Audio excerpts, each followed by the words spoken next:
शहर की शाम धीरे धीरे अंधेरे में डूब रही थी। सड़क पर लगी पीली स्ट्रीट लाइटें जल चुकी थी और हवा में हल्की ठंडक घुलने लगी थी। अमन अपने कंधे पर बैग टांगे उस संकरी गली में पहली बार कदम रख रहा था। वो इस शहर में बिल्कुल नया था। नई नौकरी, नया माहौल और सबसे बड़ी समस्या थी रहने की जगह। पिछले 3 दिनों से वो कमरे की तलाश में भटक रहा था। हर जगह या तो किराया बहुत ज्यादा था या माहौल उसे ठीक नहीं लग रहा था। तभी एक दोस्त ने उसे बताया था कि इस गली में एक घर है जहां ऊपर का कमरा किराए पर दिया जाता है। अमन उस घर के सामने जाकर रुक गया। घर ज्यादा बड़ा नहीं था, लेकिन साफ सुथरा और शांत लग रहा था। उसने दरवाजे की घंटी बजाई। कुछ सेकंड बाद दरवाजा खुला। दरवाजे के सामने जो महिला खड़ी थी, उसे देखकर अमन कुछ पल के लिए चुप हो गया। करीब 30-32 साल की वो महिला बेहद सादगी भरी खूबसूरती लिए खड़ी थी। हल्का सफेद सूट, खुले बाल और आंखों में एक अजीब सी गहराई। जी? उसने धीमी आवाज में पूछा। अमन थोड़ा संभल कर बोला, जी, मुझे किराए वाले कमरे के बारे में पूछना था। महिला ने कुछ पल उसे देखा, फिर दरवाजा थोड़ा और खोल दिया। अंदर आ जाइए। अमन अंदर गया। घर के अंदर अजीब सी खामोशी थी। ऐसा लग रहा था जैसे यहां काफी समय से किसी ने जोर से हंसी नहीं हंसी हो। महिला पानी लेकर आई। मेरा नाम रिया है। अमन मुस्कुराया। मैं अमन हूं, अभी इस शहर में नौकरी के लिए आया हूं। रिया ने सिर हिलाया। कमरा ऊपर है, अगर देखना चाहें तो। दोनों सीढ़ियां चढ़कर ऊपर गए। कमरा छोटा लेकिन साफ था। खिड़की से सड़क साफ दिखाई देती थी। अमन को कमरा पसंद आ गया। मुझे ठीक लग रहा है। रिया ने बस हल्की मुस्कान दी। तो आप आज से ही शिफ्ट हो सकते हैं। उस दिन से अमन उसी घर में रहने लगा। पहले कुछ दिन सब सामान्य रहा। अमन सुबह ऑफिस चला जाता और देर रात वापस आता। रिया ज्यादातर अपने काम में लगी रहती थी। दोनों के बीच बस औपचारिक बातें होती थी, लेकिन धीरे धीरे अमन को महसूस होने लगा कि रिया हमेशा अकेली रहती है। एक रात वो पानी लेने नीचे आया तो देखा कि रिया बालकनी में खड़ी है। वो चुपचाप सड़क की तरफ देख रही थी। अमन ने धीरे से पूछा, नींद नहीं आ रही? रिया थोड़ा चौंकी। बस ऐसे ही। कुछ पल दोनों चुप रहे। फिर अमन बोला, अगर बुरा ना लगे तो एक बात पूछूं? रिया ने उसकी तरफ देखा। पूछिए, आप हमेशा इतनी चुप क्यों रहती हैं? रिया हल्का मुस्कुराई, लेकिन उस मुस्कान में थकान थी। हर किसी की जिंदगी में कुछ कहानियां होती हैं जिन्हें वो बताना नहीं चाहता। उस रात के बाद पहली बार दोनों के बीच लंबी बातचीत हुई। धीरे धीरे ये रोज की आदत बन गई। रात को खाना खाने के बाद दोनों कभी बालकनी में, कभी लिविंग रूम में बैठकर बातें करने लगे। रिया अब पहले से थोड़ी खुलने लगी थी। वो कभी कभी हंसती भी थी। और अमन को यह समझ आने लगा था कि रिया सिर्फ खूबसूरत ही नहीं, बल्कि बेहद अकेली भी है। एक रात तेज बारिश हो रही थी। बिजली चली गई। पूरा घर अंधेरे में डूब गया। रिया ने मोमबत्ती जलाई। मोमबत्ती की रोशनी में उसका चेहरा और भी खूबसूरत लग रहा था। अमन कुछ पल उसे देखता रह गया। रिया मुस्कुराई। ऐसे क्यों देख रहे हो? अमन थोड़ा घबरा गया। कुछ नहीं। दोनों उस रात काफी देर तक बातें करते रहे। और उसी रात अमन को पहली बार एहसास हुआ कि वो रिया के बारे में सिर्फ मकान मालकिन की तरह नहीं सोच रहा। उसके दिल में कुछ और भी जन्म ले चुका था। दिन गुजरते गए। अब दोनों के बीच एक अजीब सी नजदीकी आ चुकी थी। एक शाम अमन ऑफिस से लौटा तो देखा रिया किचन में खाना बना रही है। उस रात दोनों ने साथ में डिनर किया। बातों बातों में समय का पता ही नहीं चला। लेकिन उसी रात अमन ने वो सवाल पूछ लिया जिससे सब बदल गया। रिया, आपके पति कहाँ हैं? रिया अचानक चुप हो गई। कुछ सेकंड बाद बोली, विदेश में। कब से? 3 साल से। अमन को जवाब अजीब लगा। वो वापस नहीं आते? रिया हल्का हंसी। कुछ रिश्ते बस नाम के रह जाते हैं। कुछ दिन बाद रात को अचानक दरवाजे की घंटी बजी। समय था रात के 12 बजे। अमन ने दरवाजा खोला। बाहर एक लंबा आदमी खड़ा था। उसकी आंखों में गुस्सा था। रिया कहाँ है? अमन ने पूछा। आप कौन? आदमी बोला, मैं उसका पति हूं, विक्रम। रिया जैसे ही दरवाजे पर आई, उसका चेहरा सफेद पड़ गया। तुम यहां क्यों आए हो? विक्रम हंसा। अपने घर आने के लिए भी इजाजत लेनी पड़ेगी। फिर उसकी नजर अमन पर पड़ी। और ये कौन है? घर में भारी सन्नाटा छा गया। रिया कुछ नहीं बोली।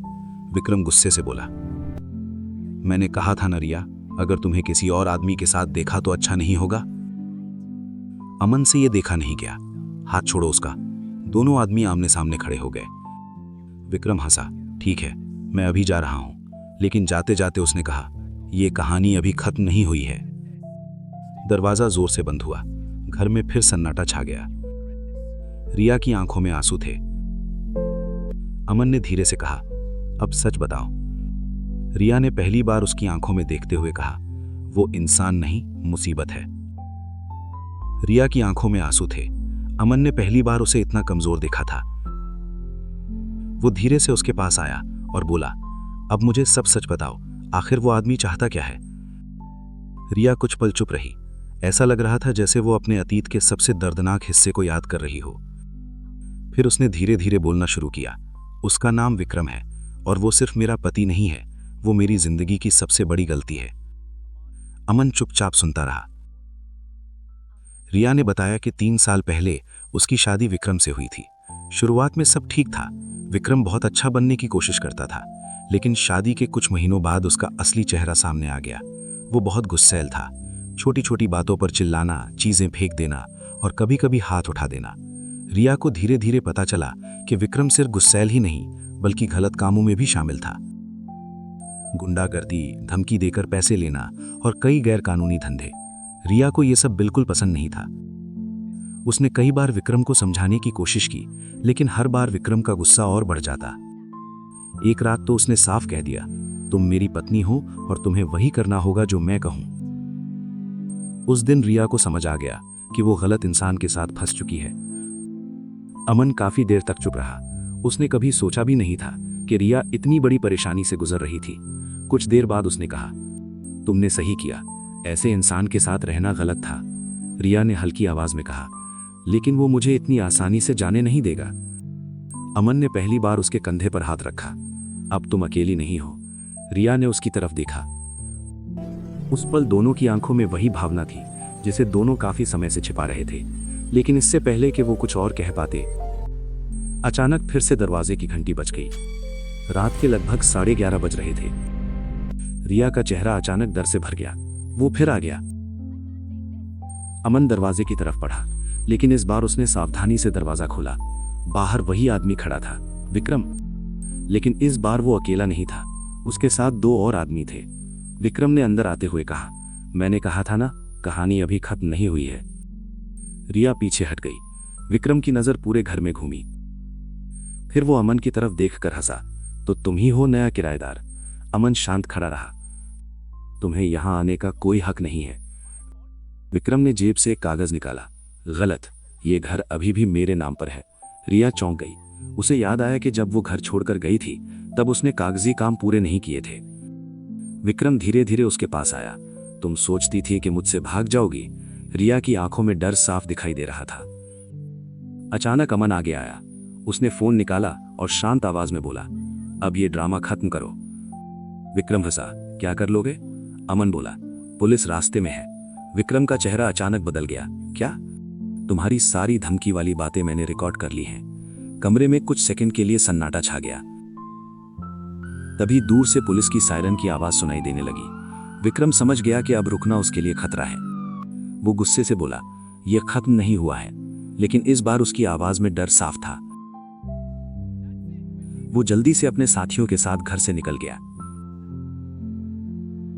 दरवाजा बंद होते ही घर में सन्नाटा छा गया। रिया सोफे पर बैठ गई। उसकी आंखों से आंसू बह रहे थे। अमन उसके पास बैठ गया। अब सब ठीक हो जाएगा। रिया ने उसकी तरफ देखा। अगर तुम मेरी जिंदगी में नहीं आते तो शायद मैं कभी इस डर से बाहर नहीं निकल पाती। अमन मुस्कुराया। और अगर मैं यहां किराएदार बनकर नहीं आता तो शायद तुमसे कभी मिल भी नहीं पाता। रिया की आंखों में हल्की मुस्कान आ गई। कई महीनों बाद पहली बार उसे लगा कि उसकी जिंदगी फिर से शुरू हो सकती है। एक शाम वही बालकनी जहां कभी रिया अकेले खड़ी रहती थी, आज वहां 2 लोग खड़े थे, अमन और रिया। सूरज धीरे धीरे डूब रहा था। रिया मुस्कुराते हुए बोली, तुम जानते हो जिंदगी कितनी अजीब होती है? अमन ने पूछा। क्यों? रिया हंसी। क्योंकि कभी कभी सबसे खूबसूरत रिश्ता एक किराएदार बनकर आता है। अमन मुस्कुराया। और उस शांत शाम में दोनों के बीच एक नई कहानी शुरू हो चुकी थी।